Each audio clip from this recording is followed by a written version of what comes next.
knew this night would come. Does not make it any easier. Coach Neill Collins, his final bow as Rowdies head coach. Cal Jennings playing with renewed confidence coming off the road trip as well. 3 goals in the last 2 games. He is now unstoppable. And here's Dahlgard now attacking for Tampa Bay. Goal! Cal Jennings breaks through. And we knew this was a big moment, Neill and Steady's last game, and we wanted to give our best effort to really give back to them because they mean so much to this club. It won't be an easy task, but we got a great core group, and we'll rally together, and it's what Neill and Steady would want. Cal Jennings, score!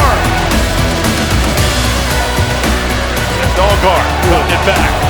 Oh! Bring up another Cal Jennings, the hat trick. I feel it's me that should be thanking the owners, the players, the staff, the fans, not so much the other way around.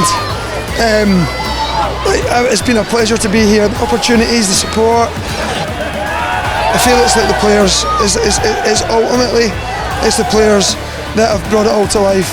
They're the ones that are out there. So for me, the thanks should be coming from me to them for just everything that we've done together.